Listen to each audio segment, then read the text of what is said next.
Ți-am lipsit.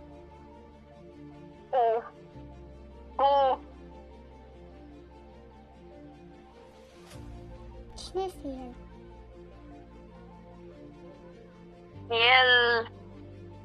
El este Mateo, fostul meu. Voi două veniți cu mine. De ce am venit cu tine? Cineva vrea să te vadă. Nu venim cu tine. Nu ai niciun drept să ne spui să venim cu tine. Nu mă interesează. Voi două veniți cu mine. De ce nu putem găsi un plan bun? Poate din cauza că nu ne putem concentra? Oare de ce? Serios, e și clar de ce.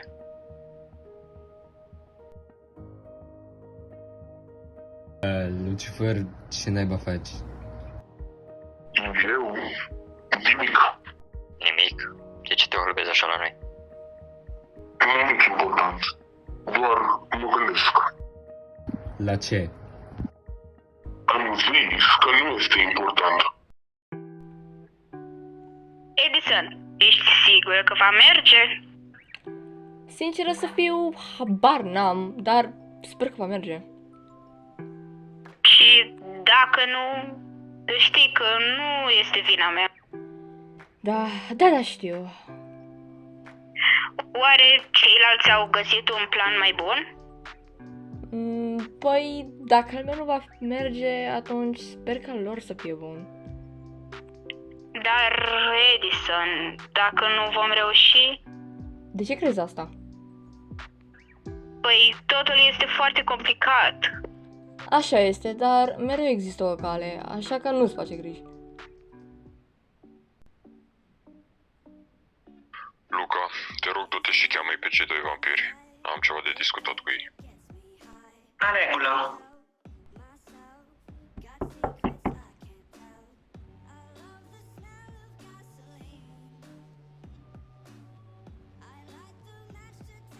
Intră. Domnul Lucius m-a trimis să vă spun să mergeți la el.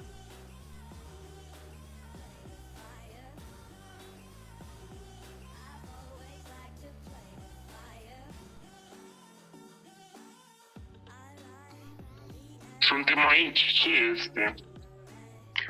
Vreau să mergeți în lumea lui Edison și să o găsiți.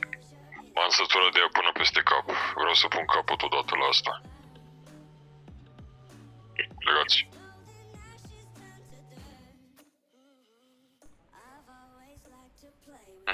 După asta sunt sigur că planul meu va funcționa și imediat ar trebui să vină Mateo cu nepotul mea și cu mama lui Edison.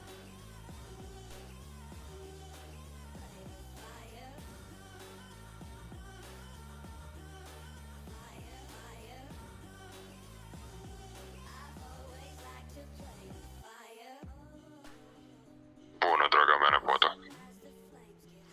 Ce vrei de la mine?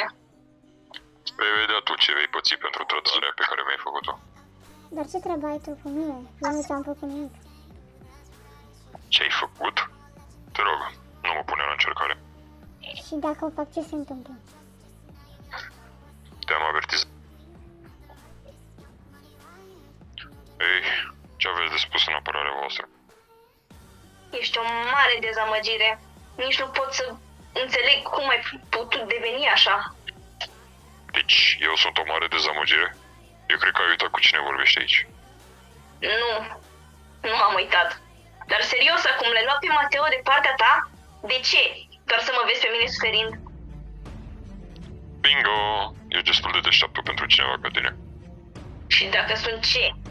E mai bine să fiu deșteaptă decât proastă ca tine.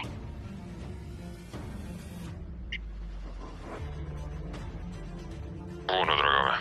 Cum mai ești? Demiterează-mă de aici, nenorocitule! Eu zic să-ți păstrezi calmul dacă nu vrei să mori. Așa mă gândeam și eu.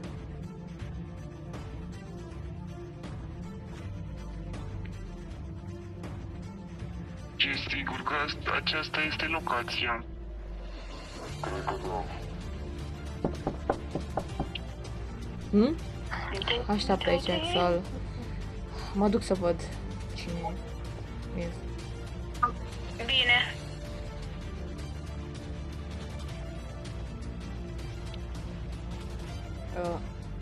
Nu voi iar. Ce mai vreți de la mine de data asta? Va trebui să vii cu noi. De ce aș veni cu voi? Nu mai pune atâtea întrebări.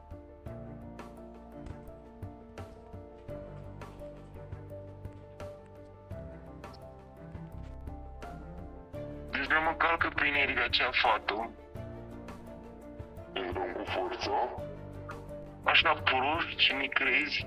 Nu, vom intra din spate.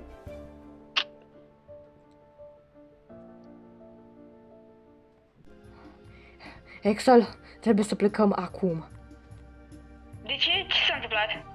Știu că nu ți-am zis, dar eu sunt practic vânată de 2 vampiri. De ce? Lucius mă vrea la el să-mi poată la cristalul. Asta e o mare nebunie totală. Știu, haide să mergem.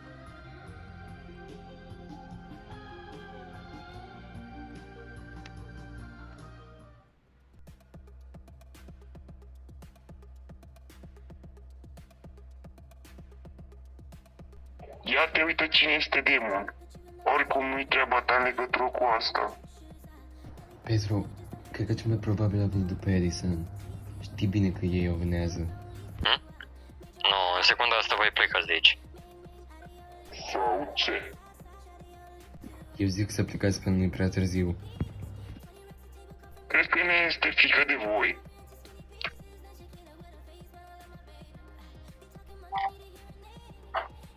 Iar acum, spuneți-mi ce vreți de la Edison. Sau chiar o să încațați și nu cred că o să vă mai întoarceți.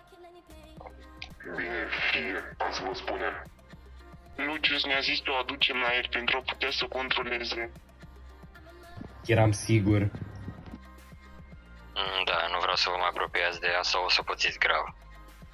Da, bine, fie cum spui tu. Ok, ne poți elibera acum? Da, nu prea cred. Veți sta aici pentru o vreme.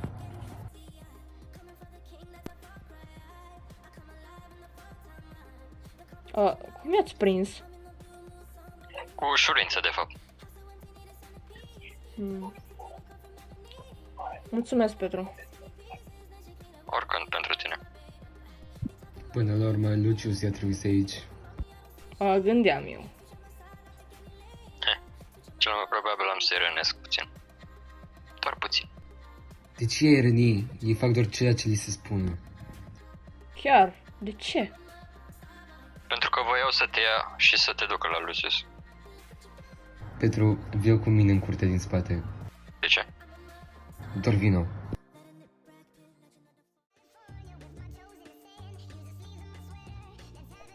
Deci, ce este? Încitează să mai atrage atenția lui Edison. De ce? Ce e greșit în asta? Ne pui în pericol din cauza asta, te rog, încitează. Ok, știi ceva? Te credeam un bun prieten, dar din cauza că mă tragi întotdeauna în jos, asta nu înseamnă prietenie. Lasă-mă să în pace, da? Ok. Să fac ce vreau eu. Adică nu ești șeful meu.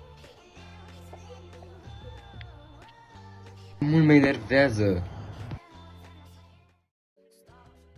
Unde sunt vampirii aia buni de nimic? Probabil au fost prinși? Ce, mă faci prost pe față acum? Nu, domnule. Trebuie să fac cumva să-l omor pe acel prieten al lui Edison. Pot face ceva pentru a vă ajuta? Vreau ca tu și Luca să vă duceți după Edison. Faceți tot posibilul să vă creadă și să vină aici.